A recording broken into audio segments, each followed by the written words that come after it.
My name is Clara Hayes. I'm 27 years old, and for the past 3 years my life has felt like one long rerun of someone else's show. I never planned on becoming a stand-in mother for 4 kids who weren't mine, but that's exactly what happened when I moved in with my older sister, Veronica. I had just watched my small cafe collapse under the weight of bills I couldn't pay after the pandemic swept through Milwaukee. I told myself moving in with her would give me a chance to rebuild, save some money, pick up a part-time cafe job, maybe finish the digital marketing courses I'd started online. Instead, I found myself running a household that wasn't mine, raising Rowan, Lila, Max, and Sophie like they were my own children. Every morning started the same. My alarm blared at 5:30, dragging me out of dreams that always seemed better than my reality. By the time I reached the kitchen, Rowan, the oldest at 15, was already bickering with Lila, 12, over who stole whose Pop-Tart. Their shouting ricocheted off the cupboards until I stepped in, splitting the last pastry like I was Solomon. Max, 9, inevitably spilled juice across the counter, while Sophie, 6, clung to my leg chanting, "Braids, Auntie Clara, braids!" I gulped cold coffee as if it were medicine, then herded them into the car, my mind already frayed before sunrise. The drive was a circus.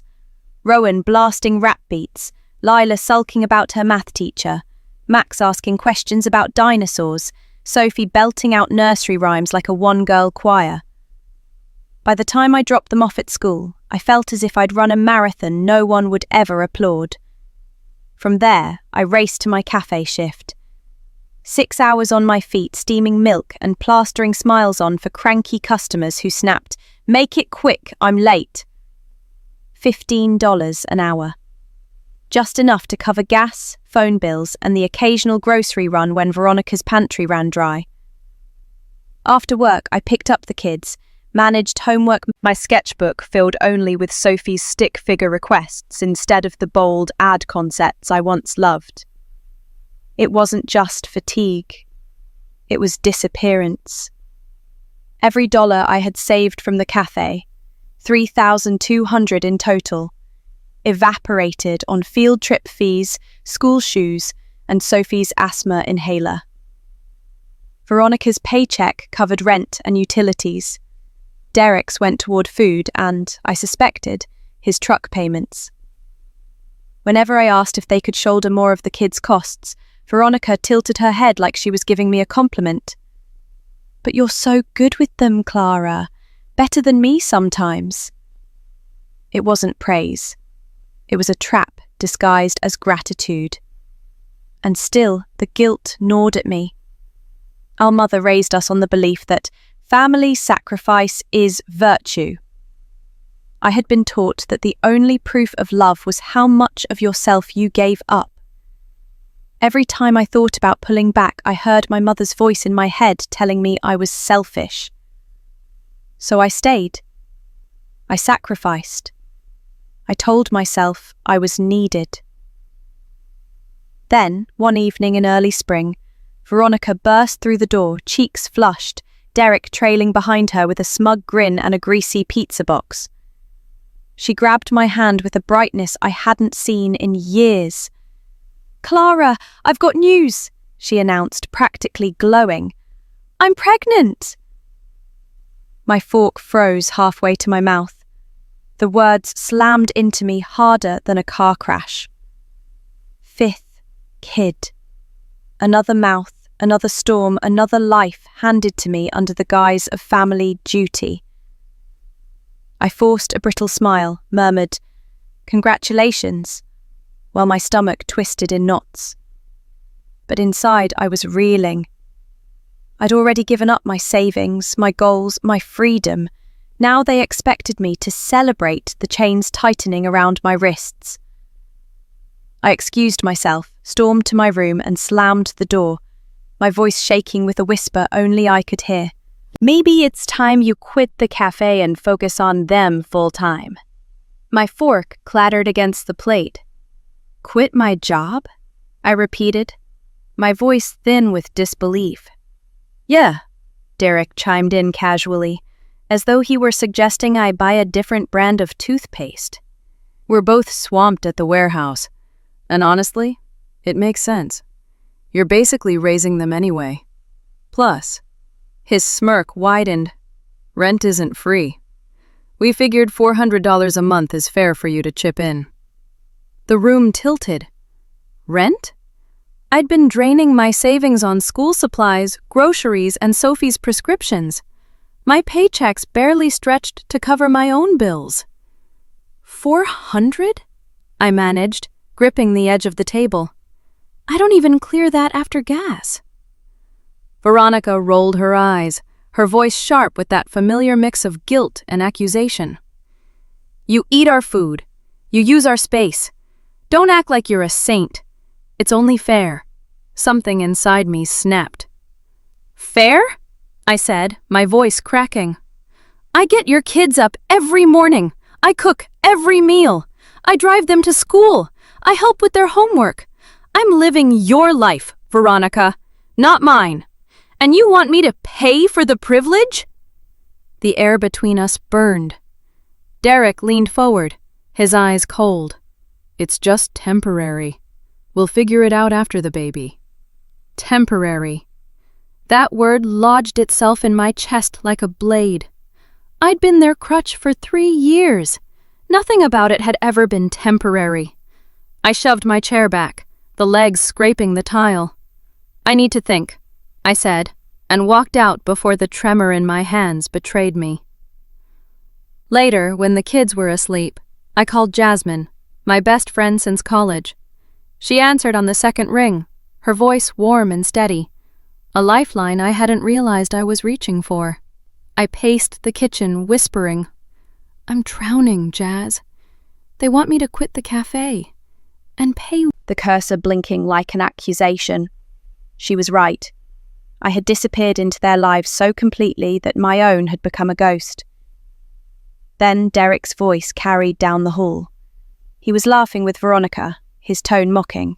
She'll cave. She always does. My stomach twisted. They weren't asking. They were planning. Planning to tighten the net until I couldn't breathe. That night I couldn't sleep. I lay awake, listening to the sound of Rowan's video game murmurs through the wall, Sophie's soft coughs in the next room, and Derek's snores rumbling down the hall. My heart pounded with a question I'd been too afraid to face. What if I just left? The seed of escape, once planted, grew wild. For days I carried it like a dangerous secret. Every time I loaded Sophie's backpack with crayons or reminded Max not to forget his lunchbox, the thought pulsed at the edges of my mind. You don't have to stay. I started small, almost guiltily. During a grocery run, while Sophie hummed in the cart, I detoured into the library's computer lab. I pulled up rental listings in Milwaukee, studios and one bedrooms so small they could barely hold a bed and a desk. The prices were brutal, but they were mine to imagine. One cramped apartment near Brady Street had peeling paint and a view of dumpsters, but I stared at its photo like it was a castle. The listing asked for $1,400 a month plus deposit. Terrifying, yes, but freedom has a price, and for the first time, I considered paying it. Back at Veronica's, I began quietly teaching Rowan and Lila survival skills, as if preparing them for a world where I wasn't the buffer. Rowan, at 15, bristled when I showed him how to load the washing machine. Mum never does this, he muttered, but his eyes stayed locked on my hands. Lila hovered as I explained how to plan simple dinners. Tacos, pasta, anything they could manage. What are you looking at? She asked, her voice sharp. I didn't look up. Just planning. Planning what? She pressed, suspicion dripping from every syllable. Options, I said flatly. Her laugh was bitter. Planning to bail on us. Typical Clara, always running when things get hard. I wanted to shout that I'd been running toward her chaos for years, not away. That her children survived because of me. Instead, I bit my tongue, shoved my phone into my pocket, and carried Sophie to the bathroom to braid her hair. That night, I called Jasmine again, whispering into the receiver while the kids slept. They want me to quit my job, pay rent. Derek even suggested I sell what's left of my cafe equipment. It's like they see me as their live-in maid. Jasmine's voice was steel. Then stop being one. Find your own place. You've given 3 years, more than anyone should. Don't give 3 more. Her certainty lit a spark inside me. I wasn't just fantasizing anymore. I opened my laptop, clicked through listings, and began drafting a budget. $1,400 for rent, maybe $500 for food and utilities, another $200 for my classes. My cafe job brought in about $1,800 a month. Tight, painfully tight, but survivable if I was willing to sacrifice everything else. No new clothes, no nights out, every cent stretched to its breaking point. The numbers scared me, but what scared me more was the thought of staying, of losing myself completely. By the end of that week, I had decided I would move out. Even if it meant eating ramen and working double shifts, I would carve out a corner of the world that belonged to me. But deep down, I knew Veronica wasn't going to let me go quietly. When I finally signed the lease for a tiny studio on the east side of Milwaukee, I thought freedom would feel like sunlight on my skin. Instead, it felt like theft and property damage. The words hit like a bucket of ice water. What? At Veronica's house, she was waiting on the porch, face flushed with fury. She stole $600 from my dresser, she barked, pointing at me like I was a criminal, and trashed the washing machine and sofa before she left. Inside, she led us straight to the evidence, a torn sofa cushion, a washer that refused to start. I stared at them in disbelief. The sofa had been stained since Max spilled grape juice last summer. The washer had rattled and groaned for months. I didn't touch any of this, I said, forcing my voice to stay calm. And I didn't take your money. Search my car. Search my apartment.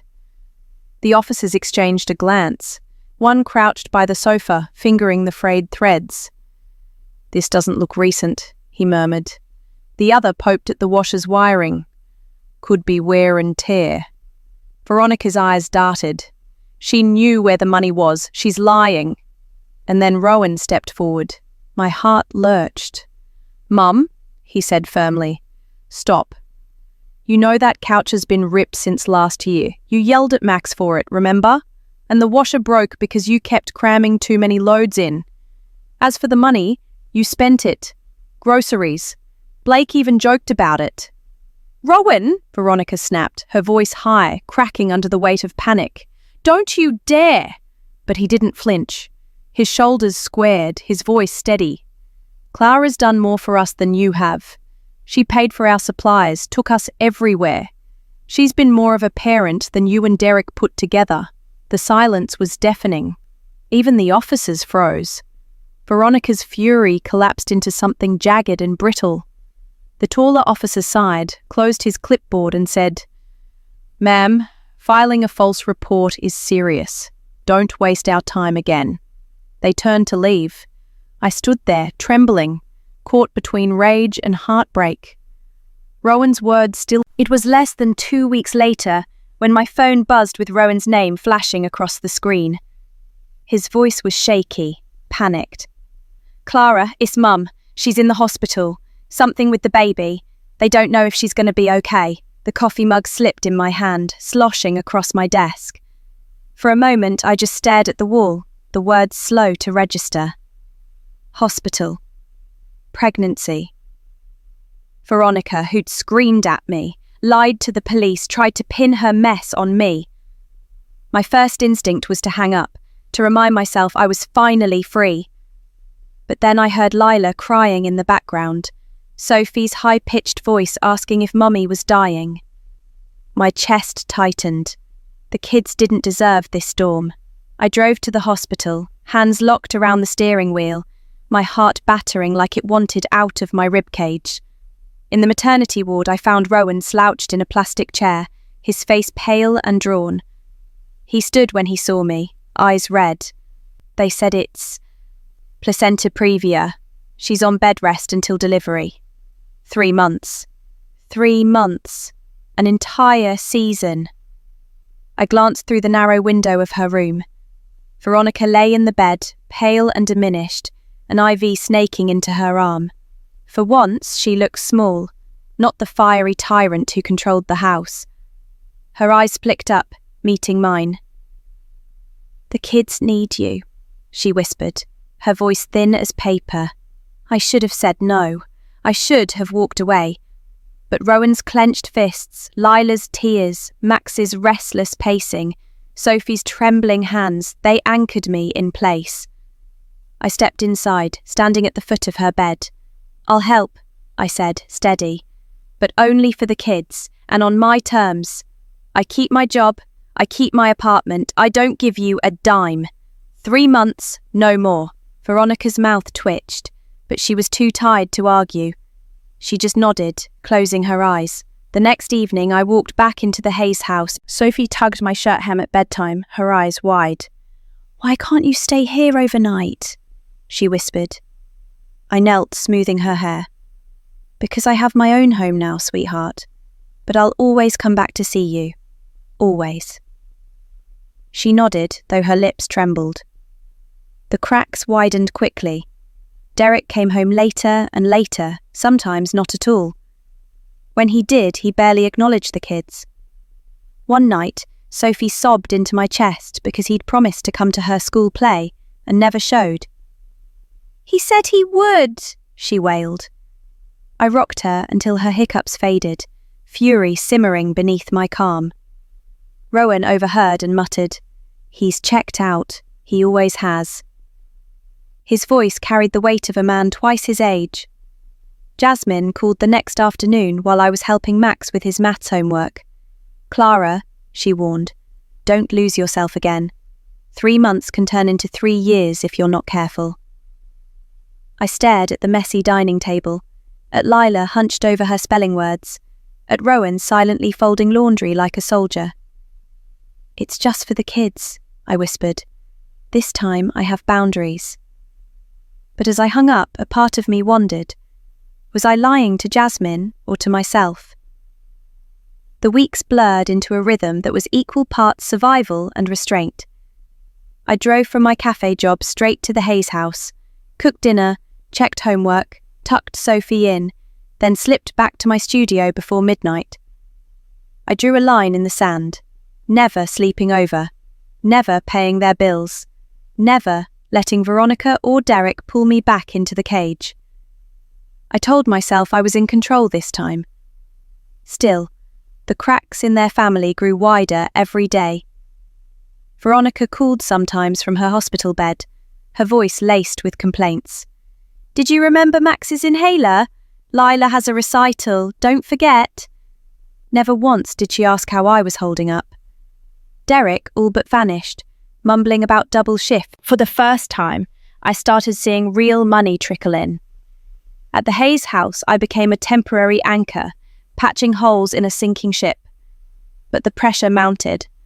One night, after Sophie's school play, where she beamed at me from the stage only to cry afterwards because Derek hadn't shown, I nearly broke.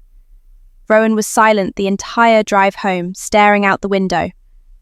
Finally, he said, "I'm scared for Mum, but I'm mad too. She's never really here, even when she's not sick."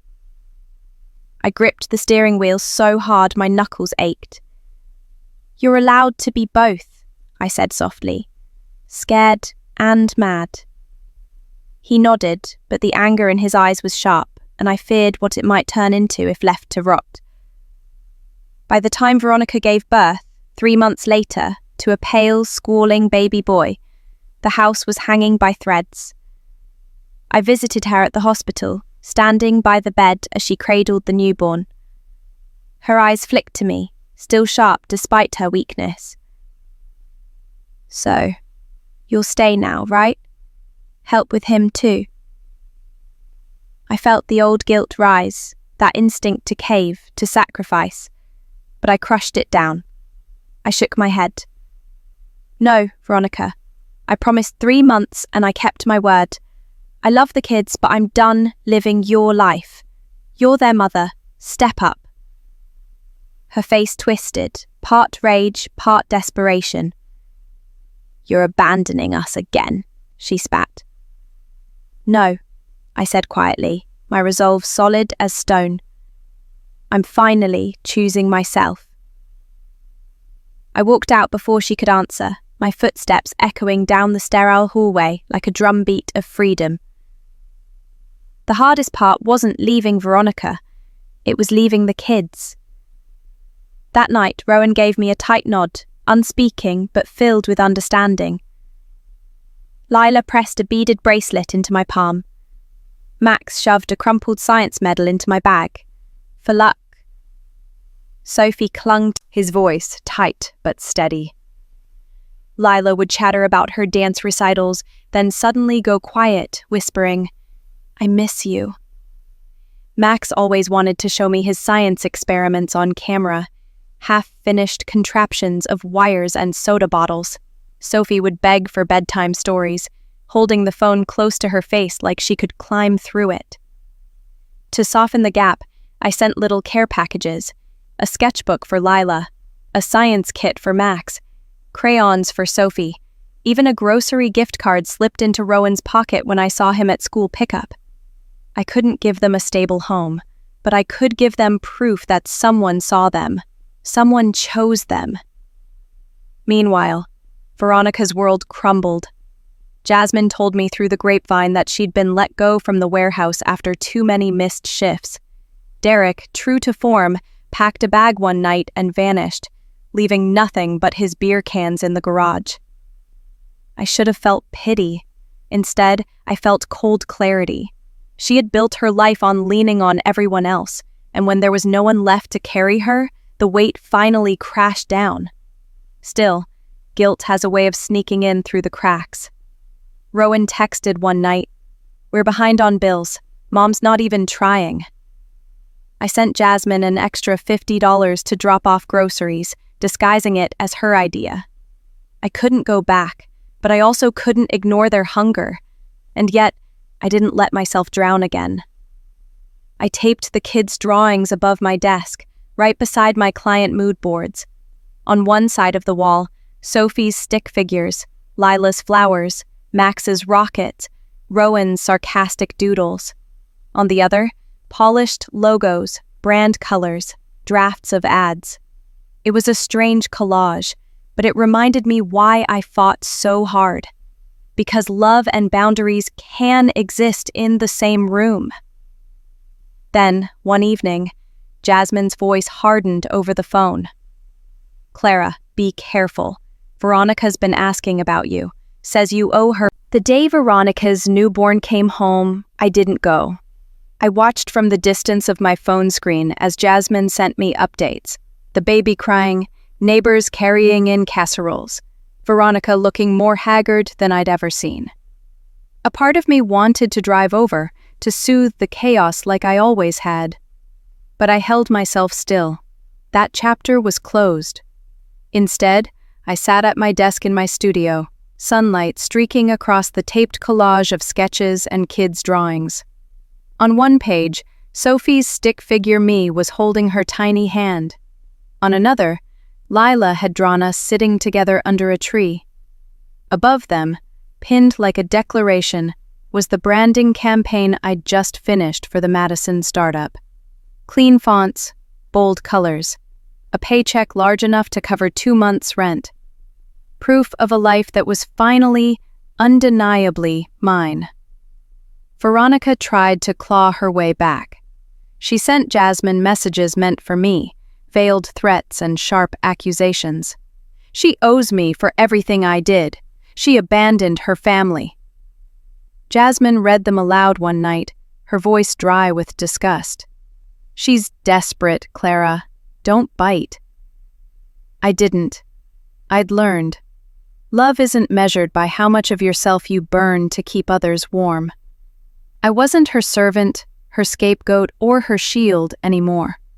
But I hadn't abandoned the kids. Rowan called on weekends, his voice steadier now, though the weight hadn't lifted from him. I helped him with algebra over video chat. Lila showed me the designs she'd started sketching in the notebook I sent her, tiny logos that looked suspiciously like mine. Max proudly held up his science fair ribbon to the camera, grinning ear to ear. Sophie always begged for stories, her sleepy voice softening through the phone as I spun tales until she drifted off. I wasn't in their house anymore, but I was in their lives. And that mattered more than Veronica's bitterness ever could. One evening, as I